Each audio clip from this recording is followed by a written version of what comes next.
Narayani classes Jind में आप सबका स्वागत है। आधुनिक भारत की श्रृंखला में आगे बढ़ते हुए आज हम डिस्कस करेंगे बंगाल के गवर्नर और गवर्नर जनरल से संबंधित।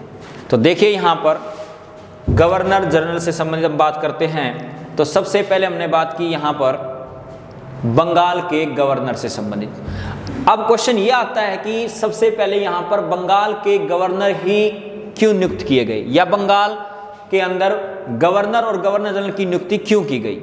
क्योंकि यहाँ पर जो बंगाल जो था वो एक काफ़ी समृद्ध क्षेत्र था, काफ़ी आप कह सकते हैं यहाँ पर कृषि का उत्पादन किया जाता था और इसी दौरान यहाँ पर जितने भी यूरोपियन कंपनी थी उन सभी ने यहाँ पर आकर अपने अपनी फैक्ट्रियाँ लगाई, जिसके तहत ये काफ़ी समृद्ध प्रांत बना। और वर्तमान समय की बात करें तो इसके अंतर्गत अगर बात करें तो आप कह सकते हैं पश्चिम बंगाल है, बिहार है, झारखंड है, बांग्लादेश है और ओडिशा, ये सभी आप कह सकते हैं बंगाल के हिस्से माने जाते थे। इसके बाद अगर हम बात करें यहां पर कि जो बंगाल के पहले गवर्नर थे उनका नाम क्या था। बंगाल के जो पहले गवर्नर हैं उनका नाम क्या है, आप बोल सकते हैं रॉबर्ट क्लाइव, जिसका समय क्या रहा 1757 से लेकर के 1760 और दूसरा इनका समय रहा 1765 से लेकर के 1767। अब बात यह आती है कि जो रॉबर्ट क्लाइव जो हैं उनके बारे में इतिहास में बताया गया है कि अगर वो इंडिया में नहीं आते तो भारत कभी भी गुलाम नहीं होता। इसके पीछे रीजन ये बताया जाता है क्योंकि यहाँ पर 1757 ईस्वी में एक युद्ध लड़ा गया था जिसका नाम था प्लासी का युद्ध। प्लासी का युद्ध कब लड़ा गया, 23 जून 1757 ईस्वी को। इस प्लासी के युद्ध के दौरान बंगाल के जो नवाब थे उनका नाम था सिराजुद्दौला और उनके एक सेनापति थे जिसका नाम था मीर जाफर। और मीर जाफर ने इस युद्ध के दौरान विश्वासघात किया सिराजुद्दौला के साथ, क्योंकि यहाँ पर रॉबर्ट क्लाइव को एक ऐसा व्यक्ति चाहिए था जो अपने आप कह सकते हैं ईमान के लिए अपने आप कह सकते हैं अपने आप को आप कह सकते हैं पैसे के लिए बेचने वाला मिल जाए। तो रॉबर्ट क्लाइव ने अपने कुछ अधिकारियों को बंगाल के अंदर भेजा और उनसे कहा कि आप ऐसा व्यक्ति ढूंढिए जो गद्दी के लिए अपने आप को बेच सकता है। तो यहाँ पर सिराजुद्दौला का एक सेनापति था जिसका नाम था मीर जाफर, उसने आप कह सकते हैं पैसे के लालच में आकर के अपने सेना आप कह सकते हैं शासक के साथ विश्वासघात किया, जिसके कारण प्लासी का युद्ध बंगाल के नवाब सिराजुद्दौला हार गए। और हारने के बाद यहाँ पर रॉबर्ट क्लाइव ने आप कह सकते हैं या अंग्रेजी साम्राज्य की आप कह सकते हैं धीरे धीरे नींव उत्पन्न होने लगी, या आप कह सकते हैं अंग्रेजी ईस्ट इंडिया कंपनी ने यहाँ पर आप कह सकते हैं अपना पांव पसारना शुरू कर दिया। इसके बाद ऐसा बताया जाता है कि जो रॉबर्ट क्लाइव जो हैं इन्हीं रॉबर्ट क्लाइव को ही ब्रिटिश साम्राज्य का संस्थापक कहा जाता है, क्योंकि इन्होंने ही भारत में आप कह सकते हैं ईस्ट इंडिया कंपनी की या ब्रिटिश साम्राज्य का क्या रखा था, आप कह सकते हैं नींव रखी थी। इसके बाद अगर हम बात करें 1760 ईस्वी तक ये अपने इंडिया में रहे और इंडिया में रहने के बाद 1760 में कहां पर चले गए, अपने देश में चले गए यानी लंदन चले गए। और इसके बाद यहां पर जो गवर्नर आए उनका नाम था होलवेल। होलवेल जो था वो आप कह सकते हैं अस्थायी रूप से यहां पर बंगाल का गवर्नर बना। और इसी दौरान यहां पर एक घटना हुई और जिसको नाम दिया गया ब्लैक होल, यानी ब्लैक होल की जो घटना है वो होलवेल के समय में हुई थी। और इसमें क्या हुआ था कि बंगाल के जो नवाब थे उनका नाम था सिराजुद्दौला और उसी सिराजुद्दौला ने क्या किया था कि 20 जून 1756 ईस्वी को एक 18 फुट लंबे आप बोल सकते हैं कमरे में और 14 फुट चौड़े कमरे के अंदर 146 अंग्रेज सैनिकों को डाल दिया। और उसको अगले दिन उस कमरे को जब खोला गया तो उसके अंदर केवल 23 सैनिक ही जीवित बचे। और इस घटना को देख करके होलवेल ने उसे क्या नाम दिया, ब्लैक होल की घटना के नाम से उसे जाना गया, या उसने ब्लैक होल की घटना का नाम दे दिया। इसके बाद अगर हम बात करें यहां पर होलवेल के बाद एक अस्थायी रूप से आप कह सकते हैं यहां पर गवर्नर बने जिनका नाम था वंशी टार्ट। वंशी टार्ट, इस वंशी टार्ट के समय में 1764 ईस्वी में एक युद्ध हुआ था, आप कह सकते हैं 22 अक्टूबर 1764 ईस्वी को एक युद्ध हुआ था जिसका नाम था बक्सर का युद्ध। उसी बक्सर के युद्ध में भी आप कह सकते हैं अंग्रेजी सेना जीत गई थी और आप कह सकते हैं अवध के नवाब सिराजुद्दौला मुगल बादशाह शाह आलम द्वितीय, और बंगाल के जो नवाब थे उनका नाम था मीर कासिम, क्योंकि मीर जाफर के बाद उनके दामाद को बनाया गया था बंगाल का नवाब, जिसका नाम था मीर कासिम। इन तीनों की संयुक्त सेना अंग्रेजों के खिलाफ लड़ी थी, लेकिन वो तीनों की संयुक्त सेना हार गई, और हारने के बाद अंग्रेजों ने पूर्ण रूप से बंगाल पर क्या कर लिया, अधिकार कर लिया। तो इस प्रकार से आप कह सकते हैं अंग्रेजी जो साम्राज्य था वो बंगाल के अंदर पूरी तरह से हावी हो गया। तो किसके समय में ऐसा हुआ था, तो आप बोल सकते हैं वंशी टाट के समय में ऐसा हुआ था, जो उस समय क्या थे, बंगाल के अस्थायी गवर्नर के रूप में काम कर रहे थे। इसी दौरान अगर बात करें हम, तो 1765 ईस्वी में फिर आप बोल सकते हैं यहां पर रॉबर्ट क्लाइव अपने इंडिया में दोबारा से आते हैं। 1765 ईस्वी में ये रॉबर्ट क्लाइव दोबारा अपने इंडिया में आते हैं, और आने के बाद इन्होंने एक व्यवस्था शुरू की जिसका नाम था द्वैध शासन, यानी ड्यूल गवर्नमेंट। इस ड्यूल गवर्नमेंट में क्या था कि जो भी नवाब है उस नवाब को सारा का सारा प्रशासनिक कार्य करना होगा, और बाकी जितने भी कर संबंधी हैं, सेना संबंधी जो कार्य हैं वो कंपनी करेगी। यानी नवाब केवल नामात्र का रहेगा, पैसे संबंधी सभी कार्य कौन करेंगे, कंपनी के बड़े बड़े अधिकारी करेंगे। और इसी को क्या बोला गया था, द्वैध शासन कहा गया। यहां पर कई बार क्वेश्चन पूछा जाता है कि जो द्वैध शासन जो है उसके जन्मदाता कौन है, तो उसके जन्मदाता की अगर बात करें तो उनका नाम है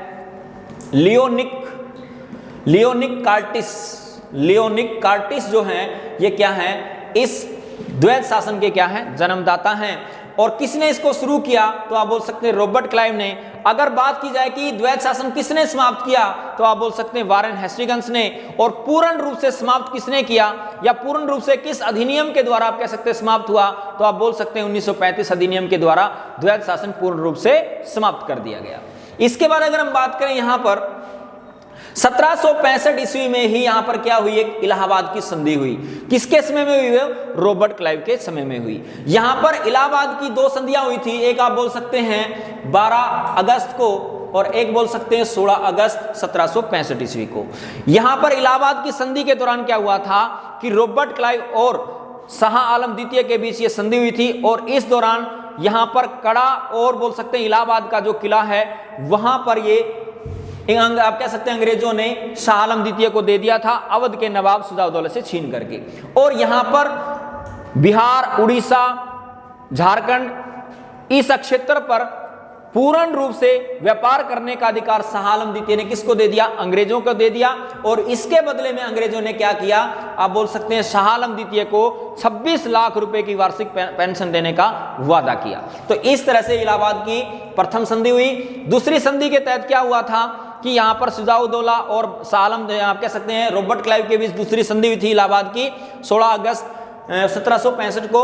और इसमें भी क्या हुआ था कि यहां पर अवध के नवाब ने पूर्ण रूप से अवध के क्षेत्र में व्यापार करने की अनुमति दे दी थी, और अवध के अंदर ही एक बनारस का क्षेत्र था। उस बनारस के क्षेत्र के अंतर्गत जो बलवंत सिंह जो राजा आप कह सकते थे, उस राजा को भी अवध के अंदर पूर्ण रूप से व्यापार करने की अनुमति दे दी थी, क्योंकि वह अंग्रेजों के युद्धों में क्या करता था, सहायता करता था। और यहां पर इसी तरह से इलाहाबाद का क्षेत्र और कड़ा का क्षेत्र आप कह सकते हैं छीन करके उस क्षेत्र पर विजय हासिल ना कर करके पूरे अवध पर उन्होंने क्या कर लिया, अधिकार कर लिया। इस प्रकार से इलाहाबाद की दूसरी संधि हुई। ये सब चीजें किसके समय में हुई, रॉबर्ट क्लाइव के समय में हुई। उसके बाद अगर हम बात करें यहां पर 1767 से लेकर के 1768 के बीच फिर बंगाल के गवर्नर और बने, जिनका नाम आप बोल सकते हैं 1767 से लेकर 1769 के बीच में जो गवर्नर बने बंगाल के, उनका नाम था वेरेलस्ट। इस वेरेलस्ट के समय में ही प्रथम आंग्ल मैसूर युद्ध हुआ। कौन सा युद्ध हुआ, प्रथम आंग्ल मैसूर युद्ध हुआ। और इस युद्ध के अंदर अगर हम बात करें तो कौन सी संधि हुई थी, मद्रास की संधि हुई थी। किस किस के बीच हुई, अंग्रेजों और आप कह सकते हैं हैदर अली के बीच हुई। इसके बाद हम बात करें 1769 से लेकर के 1772 के बीच में फिर बंगाल के अस्थायी गवर्नर बने, जिनका नाम था कार्टियस। कार्टियस क्या थे? बंगाल के अस्थायी गवर्नर। और इसके बाद 1772 से लेकर के 1774 के बीच फिर बंगाल के गवर्नर बने और उनका नाम क्या था? आप बोल सकते हैं 1772 से लेकर के 1774 के बाद जो गवर्नर बने उनका नाम क्या था? Warren Hastings. हेस्टिंग्स क्या बन गए? यहां पर बंगाल के गवर्नर बने। और इसी दौरान 1772 ईस्वी में ही इसने क्या किया था? जो यहां पर रॉबर्ट क्लाइव के द्वारा द्वैध शासन लागू किया गया था वो इसने क्या कर दिया? समाप्त कर दिया। और इसी दौरान अगर बात करें यहां पर उनका कार्यकाल कितना रखा गया? 5 साल रखा गया, यानी 5 वर्ष उनका कार्यकाल हो गया। इसके बाद यहां पर एक रेगुलेटिंग एक्ट आया था 1773 ईस्वी में। रेगुलेटिंग एक्ट आया और इसी रेगुलेटिंग एक्ट के तहत इस बंगाल के गवर्नर वारेन हेस्टिंग्स को बंगाल का क्या बना दिया? Governor general. किस अधिनियम के तहत या किस एक्ट के तहत? तो 1773 ईस्वी में जो रेगुलेटिंग एक्ट आया था उसके तहत बंगाल के गवर्नर को चेंज करके क्या बना दिया? गवर्नर जनरल बना दिया। और पहले कौन थे ऐसे? तो उनका नाम था वारेन हेस्टिंग्स। अगर यहां पर बात करें इसी वारेन हेस्टिंग्स के समय के बारे में, यानी आप बोल सकते हैं 1774 से लेकर 1785 के बीच इनका समय रहा। और इसी दौरान अगर बात करें 1773 ईस्वी में रेगुलेटिंग एक्ट आया और इसी रेगुलेटिंग एक्ट के तहत भारत में सुप्रीम कोर्ट स्थापित किया गया। सुप्रीम कोर्ट क्या किया गया? स्थापित किया गया। और कहां पर स्थापित किया गया वो सुप्रीम कोर्ट? कलकत्ता में स्थापित किया गया। और उसके पहले मुख्य न्यायाधीश कौन बने? जिनका नाम था एलिजा एम्पे। एलिजा एम्पे क्या थे? उसके आप कह सकते हैं मुख्य न्यायाधीश थे। और इसी दौरान 1775 ईस्वी में फिर एक घटना घटी जिसको बोल सकते हैं नंद कुमार, आप कह सकते हैं नंद कुमार का महाभियोग, नंद कुमार का अभियोग। यानी इसमें क्या था? इस नंद कुमार जो था ये मुर्शिदाबाद का दीवान था। और इस मुर्शिदाबाद के दीवान ने जो नंद कुमार जो था उसने क्या किया? वारेन हेस्टिंग्स पर आरोप लगाया कि जो मीर जाफर जो है उसकी विधवा पत्नी थी मुनी बेगम कि वारेन हेस्टिंग्स ने उससे 3.5 लाख रुपए की रिश्वत ली है। तो इस दौरान यहां पर एक सुप्रीम कोर्ट में केस चला और उस केस की अगर बात करें तो उस केस के अंदर एलिजा एम्पे जो थे कार्रवाई कर रहे थे, लेकिन एलिजा एम्पे जो थे वारेन हेस्टिंग्स के मित्र थे, दोस्त थे। तो इस बात से खपा होकर के वारेन हेस्टिंग्स ने एलिजा एम्पे को कहा कि ये सब गलत आरोप लगाए जा रहे हैं। तो उन्होंने इसको गलत साबित करके, यानी नंद कुमार को गलत साबित करके उसे फांसी पर चढ़ा दिया गया। इसी दौरान अगर बात करें हम यहां पर 1776 ईस्वी में एक कानूनी पुस्तक का विमोचन किया गया जिसका नाम था संस्कृत कोड। संस्कृत कोड के नाम से एक पुस्तक आई और वो किस प्रकार की थी? कानून से संबंधित पुस्तक थी। इसके बाद अगर हम बात करें यहां पर 1780 ईस्वी में भारत का पहला समाचार पत्र प्रकाशित किया गया जिसका नाम था हिक्की, आप कह सकते हैं बजट या बोल सकते हैं बंगाल गजट के नाम से वो प्रसिद्ध हुआ। और ये कब प्रकाशित हुआ? 29 जनवरी 1780 के 80 में क्या हुआ? वो प्रकाशित हुआ। और 29 जनवरी को समाचार पत्र दिवस भी मनाया जाता है। इसके बाद हम बात करते हैं यहां पर 1781 ईस्वी में मुस्लिमों को शिक्षा देने के लिए या मुस्लिम जो हैं उनको भारी मात्रा में शिक्षा देने के लिए या उनकी पढ़ाई के लिए प्रथम मदरसा स्थापित किया गया। यानी प्रथम मदरसा स्थापित किया गया कहां पर? कलकत्ता के अंदर। इसके बाद 1782 ईस्वी में जोनाथन डेक्कन ने बनारस के अंदर संस्कृत विश्वविद्यालय की क्या की? स्थापना की। इसके बाद अगर हम बात करते हैं यहां पर 1784 ईस्वी में विलियम जोन्स ने एशियाटिक सोसाइटी ऑफ बंगाल के नाम से आप कह सकते हैं संस्था की स्थापना की। और ऐसा कब हुआ? 1784 ईस्वी में। इसी 1784 की बात करें तो आप कह सकते हैं वारेन हेस्टिंग्स के समय में दूसरा आंग्ल मैसूर युद्ध हुआ। और इस आंग्ल मैसूर के दौरान आप कह सकते हैं कौन सी संधि हुई थी? मैंगलोर की संधि हुई थी। और किस किस के बीच हुई? अंग्रेजों और टीपू सुल्तान के बीच ये संधि हुई। और ऐसा किसके समय में हुआ? वारेन हेस्टिंग्स के समय में हुआ। इसी दौरान 1784 में ही अगर हम बात करें, एक एक्ट आया था जिसका नाम था Pitt's India act. Pitt's India act जो था वो 1784 ईस्वी में आया। और इस एक्ट के आने के बाद क्या हुआ था? वारेन हेस्टिंग्स ने अपने पद से त्यागपत्र दे दिया। इसमें क्या बताया गया था कि जो भी ईस्ट इंडिया कंपनी के अधीन जो कर्मचारी हैं उनके व्यापारिक कार्य और राजनीतिक कार्य क्या होंगे? अलग अलग होंगे। और इस बात से खफा होकर के वारेन हेस्टिंग्स ने अपने पद से क्या कर दिया? त्यागपत्र दे दिया। और त्यागपत्र दिए जाने के बाद यहां पर 1785 ईस्वी में वारेन हेस्टिंग्स लंदन चले गए, यानी अपने देश को लौट गए। और लौटने के बाद वहां पर एक अंग्रेज अधिकारी थे जिसका नाम था बर्क। उस बर्क ने क्या किया? इस वारेन हेस्टिंग्स पर महाभियोग की प्रक्रिया चला दी। और महाभियोग की प्रक्रिया की अगर बात करें वर्तमान समय में इंडियन कॉन्स्टिट्यूशन की दृष्टि से अगर बात करें तो महाभियोग की प्रक्रिया जो है अमेरिका से ली गई है। और इसमें कोई भी सदन भाग ले सकता है, चाहे राज्यसभा हो या लोकसभा। और पहले कोई भी सदन किसी राष्ट्रपति या सुप्रीम कोर्ट के मुख्य न्यायाधीश पर आरोप लगा सकता है। 14 दिन पहले उसे लिखित में सूचना देनी होगी। उसके बाद जिस सदन ने आरोप लगाया उसके 2/3 बहुमत से उसे पास करना होगा। 1/4 सदस्यों के साइन करवाने होंगे। और दूसरा सदन भी इसी प्रकार से उसको आप कह सकते हैं पूर्ण बहुमत के साथ और हस्ताक्षर के साथ पास कर देता है। तो उसी समय सुप्रीम कोर्ट के मुख्य न्यायाधीश या बोल सकते हैं राष्ट्रपति को हटाया जा सकता है। लेकिन आज तक ऐसा नहीं हुआ कि किसी राष्ट्रपति को या सुप्रीम कोर्ट के मुख्य न्यायाधीश को महाभियोग की प्रक्रिया से हटाया गया हो।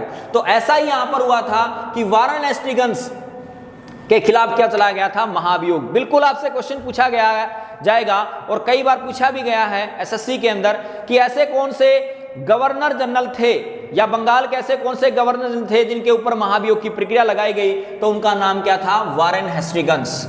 और 1785 में ऐसा हुआ और 1795 तक ये चीज चल रही है। और लास्ट के 1795 ईस्वी में ही ये इस महाभियोग की प्रक्रिया से क्या हो गए? मुक्त हो गए, यानी आजाद हो गए। इसके बाद अगर हम बात करें यहां पर नेक्स्ट, ये थे हमारे वारेन हेस्टिंग्स से संबंधित बातें। इसमें कुछ बातें हम यहां पर पढ़ सकते हैं कि 1757 से लेकर के 1772 तक बंगाल के गवर्नरों का समय रहा। यानी 1757 से लेकर के 1772 तक क्या रहे? बंगाल के गवर्नर रहे।